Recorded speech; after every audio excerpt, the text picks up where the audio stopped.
Hello guys, Siragadikka ஆசையில் அடுத்ததாக என்ன நடக்குதுன்னு சொன்னால் மனோஜுக்கு 5 லட்சம் கிடைச்சிட்டது. இது எப்படி கிடைச்சதுன்ற அதிர்ச்சியில் முத்து மீனா இருக்கிறாங்க. இதை விட பெரிய அதிர்ச்சியில் விஜயா இருக்கிறாங்க. எதுக்காகன்னு சொன்னால் மீனா எதுக்கு ஹாஸ்பிட்டலுக்கு போனாங்க, இதுக்காக அவங்க முத்து மீனா போயிட்டு வந்தாங்க. இதை எப்படியாவது தெரிஞ்சாகணும் என்ற எண்ணத்தில் இருக்கிறாங்க. இதை தான் இந்த வீடியோவில் பார்க்க போகிறோம். முதல்ல மனோஜ் ஒரே சத்தம் போட்டுட்டு இருக்கிறாங்க தன்னோட ஸ்டோர் ரூமில். என்ன அந்த லேடி தாலி கட்டினா பணத்தை தரேன்னு சொன்னாங்க, இப்போ என்னடான்னு சொன்னால் பேசாமல் வீட்டில் உட்காந்து இருக்கிறாங்க, ஃபோன் பண்ணி அவங்களை இங்கே வர சொல்லுங்க என்ற மாதிரி சொல்கிறாங்க. என்ன ப்ரோ இப்படி நாங்கள் எப்படி சொல்கிறது, நீங்களே ஃபோன் பண்ண வேண்டியதானே என்ற மாதிரி சொல்கிறாங்க. நீங்கள் சொல்லித்தானே நான் அந்த பொண்ணு கழுத்தில் தாலி கட்டினேன், அப்படி என்று சொன்னால் நீங்கள் தானே ஃபோன் பண்ணணும் என்ற மாதிரி அந்த ஜோசியரோட பிரச்சனை பண்ணுறாங்க. இங்கே பாருங்க பப்பரப்பா மனோஜ், இந்த மாதிரியெல்லாம் சத்தம் போடக்கூடாது. இப்படி சத்தம் போட்டால் அவங்க என்ன பண்ணுவாங்க என்று சொன்னால் இந்த மாப்பிள்ளையை நம்பவே முடியாது என்று சொல்லி வேண்டாண்டுட்டு போனால் உங்களுக்கு பணமே கிடைக்காது என்ற மாதிரி சொல்கிறாங்க. வேண்டாமட்டு போனால் எனக்கு ரொம்ப நல்லது தான், ஆனால் எனக்கு இப்போ பணம் வேணும். அந்த ரோகிணி என்னுடைய 5 லட்சத்தை தந்தா சைன் பண்ணி கொடுத்துட்டேன்ட்டு திமிரா பேசிட்டு போகிறா. இப்படி அவள் எனக்கு சவால் விடுற அளவுக்கு என்னோட நிலைமை போயிட்டு தான் என்ன என்ற மாதிரி சொல்கிறாங்க. ஆமாம், நீங்கள் பெரிய பிஸ்னஸ்மேன் இல்லையா, உங்களுக்கு சவால் விடுறதெல்லாம் சாதாரணமான விஷயமா என்ற மாதிரி அவங்களோட ஃப்ரெண்ட்ஸ் நக்கல் பண்ணுறாங்க. இங்கே பாரு, இந்த நக்கலெல்லாம் வேண்டாம், அவங்க அந்த 5 லட்சத்தை தந்தால் என்னோடய பிரச்சனையை தீர்ந்துடும் என்ற மாதிரி சொல்கிறாங்க. சரி, நீங்கள் யாரும் எனக்காக கஷ்டப்பட தேவையில்லை, நானே ஃபோன் பண்ணுறேன்ட்டு அந்த லேடிக்கு ஃபோன் பண்ணுறாங்க. ஃபோன் பண்ணி என்ன சொல்கிறாங்கன்னு சொன்னால் சீக்கிரமாகவே என்னோடய ஸ்டோர் ரூமுக்கு வாங்க, உங்களோட பேச வேண்டியது நிறைய இருக்குது என்ற மாதிரி சொல்கிறாங்க. என்னமா அப்பல உங்களோட குரலே ஒரு மாதிரி இருக்குது, என்னமோ கோபத்தில் இருக்கிற மாதிரி இருக்குது. ஆமாம், கோபத்தில் தான் இருக்கிறேன், என்னை ஒருத்தங்க ஏமாத்தினா நான் கோபத்தில் இல்லாமல் சிரிச்சிட்டா இருப்பேன் என்ற மாதிரி சொல்கிறாங்க. என்ன இது, இந்த பிரச்சனை பெருசாயிடும் போல இருக்குது, அப்புறமா என்னோட பொண்ணோட வாழ்க்கை நாசமாக போயிடும். இப்போ நான் அந்த ஸ்டோர் ரூமுக்கு போகிறேன்ட்டு தெரிஞ்சால் பின்னாடி பொண்ணுமே சேர்ந்து வந்துடுவா, அதனால் அவளை கூட்டிகிட்டு போகக்கூடாது, அவள் இங்கே நிற்கட்டு நான் போயிட்டு வரலாம் வந்துட்டு அவங்க என்ன பண்ணுறாங்கன்னு சொன்னால் கார் எடுத்துகிட்டு மனோஜோட ஸ்டோர் ரூமுக்கு வராங்க. வரும்போது பணத்தை கொண்டு வராங்க கேட்டால் இல்லை, பணம் இல்லாமல் தான் வராங்க. மனுஷ் கேட்குறாங்க, எங்கே 5 லட்சம், சீக்கிரமாக தந்துட்டு கிளம்புங்க என்ற மாதிரி சொல்கிறாங்க. இப்படி சொல்லும்போது அவங்களோட ஸ்டாஃப் என்ன சொல்கிறாங்கன்னு சொன்னால், என்ன இப்படி சொல்கிறீங்க, இப்படி சொன்னால் அவங்க எப்படி பணத்தை தருவாங்க, என்ன மனோஜ் இப்படி பண்ணிகிட்ருக்கிறீங்க என்ற மாதிரி கேட்குறாங்க. ஆமாம், இப்படி தான் பண்ணுவேன், பணத்தை தராமல் ஏமாத்தினேன், இப்படி தான் பண்ணுவேன் என்ற மாதிரி மனோஜ் சொல்கிறாங்க. இப்படி சொன்னோன்னா அந்த லேடி என்ன நினைக்கிறாங்கன்னு சொன்னால், இவங்களுக்கு என்னோட பொண்ணு மேலே பாசமே கிடையாது, அன்பே கிடையாது. ஒருவேளை நான் இந்த பணத்தை கொடுக்காதால அவங்க விட்டுட்டு போனாலும் போயிடுவாங்க. நான் இந்த பணத்தை கொடுத்தேன்னு சொன்னால் திரும்ப அவங்க பாசமாக என்னோட வீட்டுக்கு வருவாங்க. அது மட்டும் இல்லாமல் என்னோட சொத்து மேலே ஆசைப்பட்டு தானே இவங்க என்னோட பொண்ணையே கல்யாணம் பண்ணியிருக்கிறாங்க.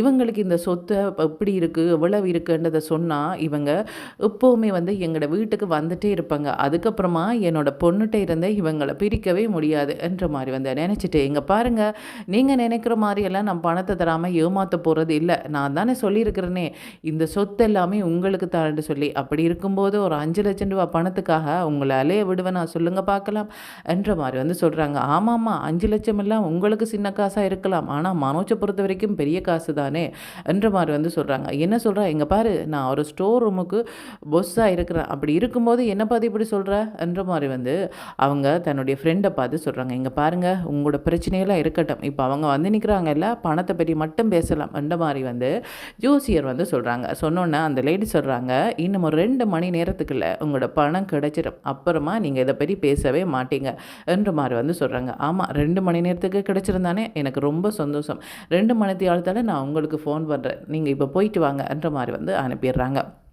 அந்த லேடியும் எப்படியாவது இந்த பணத்தை கொடுத்துடணும், இதுக்கப்புறமா ஏமாற்றக்கூடாது என்ற மாதிரி நினைக்கிறாங்க. இதை கேட்ட மனோஜ் அமைதியாக இருப்பாங்களா என்ன, உடனே அந்த ஸ்டோர் ரூமை விட்டுட்டு ரோகிணி இந்த வீட்டுக்கு போகிறாங்க. ரோகிணி எங்கே இருக்கிற, என்ன வீட்டுக்குள்ளே உட்காந்துருக்கிறியா, வெளியில் வா என்ற மாதிரி சொல்கிறாங்க.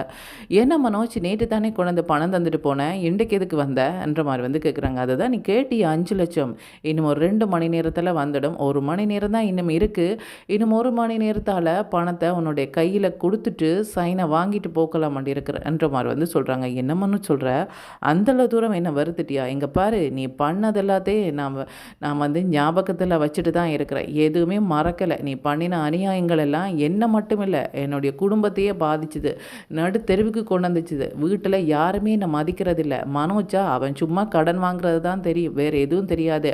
அவனுக்கு வந்தவளும் அவனை ஏமாற்றிட்டு போட்டாங்க. இந்த மாதிரி தான் பேசிகிட்டு இருப்பாங்க. இதெல்லாம் எனக்கு தேவையா? இதெல்லாம் உன்னால் வந்தது. உன்னை நம்பினதுக்கு நீ எப்படியெல்லாம் ஏமாற்றணுமோ அப்படியெல்லாம் ஏமாற்றிட்டு போட்ட. இனியே ஏமாறுவேனே நினச்சியா என்ற மாதிரி வந்து சொல்கிறாங்க. இப்படி சொன்னோன்னே அவங்க ரோகிணி என்ன பண்ணுறாங்கன்னு சொன்னால், கதவை அடித்து சாத்திட்டு இருந்து அழலண்டு அழுகிறாங்க. இன்னும் மனோஜ் அப்படி பேசுகிறான், கொஞ்சம் கூட இரக்கமில்லாதவனா பேசுகிறானே, இவன்கிட்ட இருந்து இந்த பிரச்சனையை எப்படி வந்து நான் வந்து இந்த பிரச்சனையிலேருந்து நான் எப்படி மீள்றது என்ற மாதிரி வந்து அழுதுட்டுருக்குறாங்க. நீ நல்லா அழாமல் போ, அது உன்னோட பிரச்சனை. இன்னும் 1 மணி நேரத்தில் ரோகிணி நான் பணத்தோடு வருவேன், அப்புறமா வந்து வீட்டை விட்டு காலி பண்ணிட்டு போயிட்டேன், நான் இங்கே இல்லை அங்கே இல்லைன்னு சொன்னியேண்டா, அதுக்கெல்லாம் நான் பொறுப்பில்லை என்ற மாதிரி வந்து சொல்லிட்டு அவங்க போகிறாங்க. இப்போ எங்கே போகிறாங்கன்னு சொன்னால் வீட்டுக்கு தான் போகிறாங்க. வீட்டை போய் என்ன சொல்கிறாங்கன்னு சொன்னால், அம்மா இங்கே பாருங்கள், இவ்வளோ நாளமாக அந்த 5 லட்சத்தை நினச்சி தானே பெரிய பிரச்சனை பட்டுட்டு இருந்தீங்க. இன்னும் ஒரு மணி நேரத்தில் 5 லட்சம் வந்துடும் என்ற மாதிரி வந்து சொல்கிறாங்க. அப்படி இருக்கும்போது அந்த லேடி என்ன பண்ணுறாங்கன்னு சொன்னால், மனோஜுக்கு கால் பண்ணுறாங்க. இருங்கம்மா, அந்த பணத்தை தாரக்காக வர சொல்கிறாங்க போல இருக்கு, நான் அதை வாங்கிட்டு வரேன் என்ற மாதிரி வந்து போயிடுறாங்க.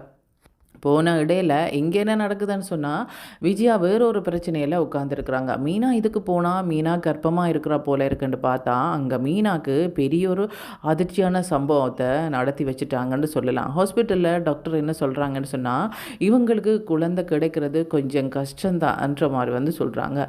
இதை சொன்னோன்னே வந்து மீனா அழலண்டு அழுகிறாங்க. முத்து சொல்கிறாங்க, மீனா கவலைப்படாதேன்னு சொல்லும்போது, என்னங்க எப்படிங்க கவலைப்படாமல் இருக்க முடியும் என்ற மாதிரி வந்து சொல்கிறாங்க. ஆனால் இந்த விஷயம் விஜயாவுக்கு தெரியாது. விஜயா வந்து மீனா வீட்டுக்கு வந்ததுமே, என்னடி ரொம்ப சந்தோஷமான விஷயத்த ரொம்ப சோகமாக சொல்லலாமன்ட்டு வாரியோ என்ற மாதிரி வந்து சொல்கிறாங்க. என்னத்தை எதை பற்றி பேசுகிறீங்க என்ற மாதிரி வந்து சொல்கிறாங்க. பார்த்தீங்களா எப்படியெல்லாம் இவங்களுக்கு மறைக்கிறான்னு பார்த்தீங்களா என்ற மாதிரி வந்து சொல்கிறாங்க.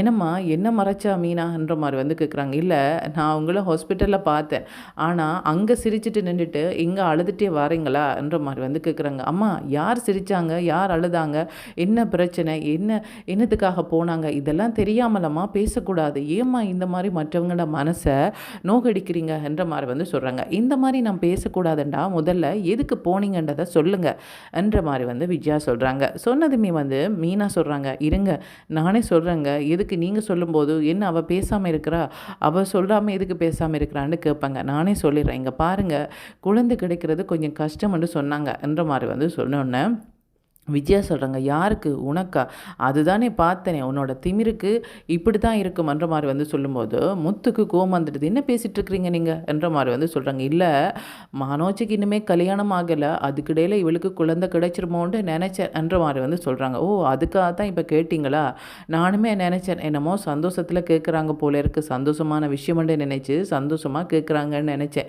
இப்போ தானே தெரியுது உங்களுக்கு முழுக்க முழுக்க மனோஜோட சிந்தனை தான். மனோஜுக்கு இப்போ கல்யாணம் நடக்கும், இப்போ ஒரு கோடீஸ்வர பொண்ணு வீட்டுக்கு வருவா, இதுதானேம்மா அவங்களோட சிந்தனை என்ற மாதிரி வந்து சொல்கிறாங்க. இங்கே பாருடா, மனோஜோட திறமைக்கு அவனுக்கு அப்படியான பொண்ணு தான் வருவா, நீங்கள் நினைக்கிற மாதிரி ஒன்றும் இல்லாத பொண்ணெல்லாம் வரமாட்டா, வரவும் விடமாட்டேன் என்ற மாதிரி வந்து சொல்கிறாங்க. வருவாங்க என்ற மாதிரி வந்து சொல்லிட்டு இருக்கும்போது இவங்க பேசிகிட்டு இருக்கும்போதே மனோஜ் வந்து கை நிறைய பணத்தோடு வராங்க. 2 பெரிய பேக்கில் பணத்தோடு வராங்க. என்னடா இது, என்ன கொண்டு வரான்னு கேட்கும்போது, அம்மா என்னென்று கேட்குறீங்கம்மா, இவ்வளோ நாள் எங்கேடான்னு கேட்டேன், நீங்கள் இப்போ இது என்னென்று கேட்குறீங்களா, இது தானம்மா 5 லட்சம் ரூபா பணம், எடுத்து பாருங்க என்ற மாதிரி வந்து சொல்கிறாங்க. எப்படிடா உன்னை நம்பி தந்தாங்க, ஆமாம் இவனை நம்பி எப்படி கொடுத்தாங்கன்றது நீங்கள் சரியாக தான் கேட்குறீங்க என்ற மாதிரி வந்து முத்து சொல்கிறாங்க. ஏன் என்னோட பிள்ளைக்கு 5 லட்சம் சம்பாதிக்க தெரியாதா என்ன, நிறைய நாளாகவே அவள் பெரிய கடலில் வச்சுட்டு போயிட்டான் அந்த ரோகிணி, அதனால தான் அவனுக்கு 5 லட்சம் பெரிய காசாக இருக்குது, இல்லது போனால் இதெல்லாம் அவன் 2 நாளே சம்பாதிச்சிருவான் தெரியுமா என்ற மாதிரி வந்து சொல்கிறாங்க. சரி, இந்த பணத்தை சீக்கிரமாகவே அவள்கிட்ட கொடுத்துட்டு அவள்கிட்ட இருந்து டிவோர்ஸை வாங்க, முதல்ல அவள்கிட்ட இருந்து சைனை வாங்கிட்டு தான் இதை கொடுக்கணும், அப்புறமா பணத்தை வாங்கிட்டு ஏமாற்றிட்டு போயிடுவா என்ற மாதிரி வந்து சொல்கிறாங்க. ஆமாம்மா, நான் ஏற்கனவே அவள்கிட்ட சொல்லிட்டேன், இன்னும் 1 மணி நேரத்தில் பணம் வருமென்னு சொல்லி. சரி, அவளை இங்கேயே வர வைக்கட்டா, இங்கெல்லாம் வேண்டாம், நீ வேறு எங்கேயாவது கூப்பிட்டு பணத்தை கொடுத்துரு, வேணுமென்னு சொன்னால் நானுமே வாரேன், இப்படி செய்யலாமா, பார்வதி வீட்டுக்கு வர சொல்லு, நானுமே வாரேன், வேறு எங்கேயாவது இடமண்டா அவள் உன்னை ஏமாற்றிட்டு போயிடுவா என்ற மாதிரி வந்து சொல்கிறாங்க. இப்படி சொன்னோன்னா சரியம்மா பார்வதி வீட்டுக்கு வந்துடு என்ற மாதிரி வந்து இவங்க சொல்கிறாங்க. யார் சொல்கிறேன்னு சொன்னால் விஜயா சொல்கிறாங்க ரோகிணிக்கு, ஏய் இங்கே பாரு, இவ்வளோ நாளும் என்னோட பையனுக்கு டிவோர்ஸ் கொடுக்காம ஏமாத்திட்டு இருந்தா இல்லை, இன்றைக்கு அதுக்கான முடிவு காலம் வந்துட்டுது. நீ பார்வதி வீட்டுக்கு வந்துடு, உன்னோட பணத்தை தந்துடுறோம், நீ வந்து சைன் பண்ணிவிட்டு போயிடு என்ற மாதிரி வந்து சொல்கிறாங்க. அப்புறமா வந்து பார்வதி வீட்டுக்கு இவங்க போகிறாங்க. அங்கே ரோகிணி தனியாக வருவாங்க. இந்த விஷயத்தை கேட்டோன்னா அவங்க சிந்தாமணியோட தான் வராங்க. இதுக்கு சிந்தாமணியை கூட்டிகிட்டு வராங்கன்னு பார்த்தா சிந்தாமணி கேட்குறாங்க, இது என்னோட பணம், ரோகிணியோட பணம் கிடையாது. இந்த பொண்ணு தனக்கு ரொம்ப கஷ்டமாக இருக்குது, எனக்கு பணம் கொடுங்கன்ட்டு காலில் விழுந்து கெஞ்சிச்சுது. தன்னோட ஹஸ்பண்ட் வந்து ஜெயிலில் இருக்கிறாங்க, எப்படியாவது அவரை காப்பாதுங்க என்ற மாதிரி வந்து கேட்டுது. என்னதான் உங்களோட எனக்கு பிரச்சனை இருந்தாலும் அந்த பொண்ணோட கண்ணீர் வந்து என்னை அப்படியே வந்து கஷ்டப்படுத்திட்டுது. அதனால தான் அந்த பணத்தை கொடுத்தேன். சொல்லப்போனால் இது ரோகிணியோட பணம் கிடையாது, என்னோட பணம். இப்போ நான் வாங்கிட்டு போகத்தான் வந்திருக்கிறேன். நீங்கள் வந்து டிவோர்ஸ் கொடுக்குறீங்களோ கொடுக்கலையோ அது உங்களோட பிரச்சனை, முதல்ல என்னோட பணத்தை கொடுங்க என்ற மாதிரி வந்து சொல்கிறாங்க. அப்படி சொல்லும்போது விஜயா சொல்கிறாங்க, அதெல்லாம் தர முடியாது, ரோகிணியை சைன் பண்ணால் தான் தருவான் என்ற மாதிரி வந்து சொல்கிறாங்க. ஆண்டி இது வந்து என்னோட பணம் கிடையாது, அவங்களோட பணம் தான், ஏன் நீங்கள் கொடுக்க மாட்டேன்னு சொல்கிறீங்க, எப்போவா இருந்தாலும் நீங்கள் தரத்தானே வேணும் என்ற மாதிரி வந்து சொல்கிறாங்க.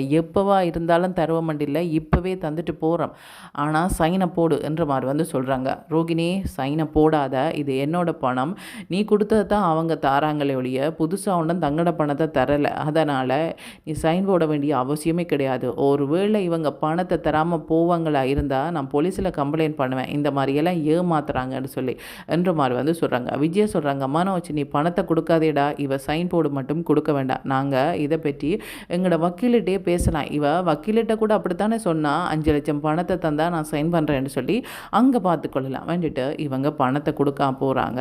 ரோகிணி என்ன சொல்கிறாங்கன்னு சொன்னால், ஆண்டி ஏனன்றி இவ்வளோ பிரச்சனை, என்னை ஏன் நீங்கள் ஏற்றுக்கொள்ள மாட்டேன்றீங்க, மனோஜ்கிட்டேருந்து ஏன் என்ன பிரிக்கணும்னு நினைக்கிறீங்க, ஒரு மனுஷங்க தப்பு பண்ணால் திருந்தக்கூடாதா என்ற மாதிரி வந்து சொல்கிறாங்க. ஆமாம், தப்பு பண்ணவங்க நிறைய பேர் திருந்தி நல்ல மாதிரி வாழ்கிறாங்க தான், இல்லைன்னு சொல்லலை, ஆனால் நீ திருந்த மாட்ட, நீ திருந்துற ஆளே கிடையாது, திருந்துற மாதிரி நடித்து இன்னுமே வந்து என்னோட பையனோட வாழ்க்கையை நாசமாக்குறவ தான் நீ, உன்னை நான் நம்பவே மாட்டேன், இதை நான் வக்கீலோடய பேசுகிறேன் என்ற மாதிரி வந்து சொல்லிவிட்டு இப்போ வந்து விஜயா வந்து போகிறாங்க. இதுக்கப்புறமா அங்கே போய் என்ன சொல்ல போகிறாங்க ரோகிணின்றதை வெயிட் பண்ணி தான் கைஸ் பார்க்கணும். ஓகே, தேங்க்யூ, பாய்.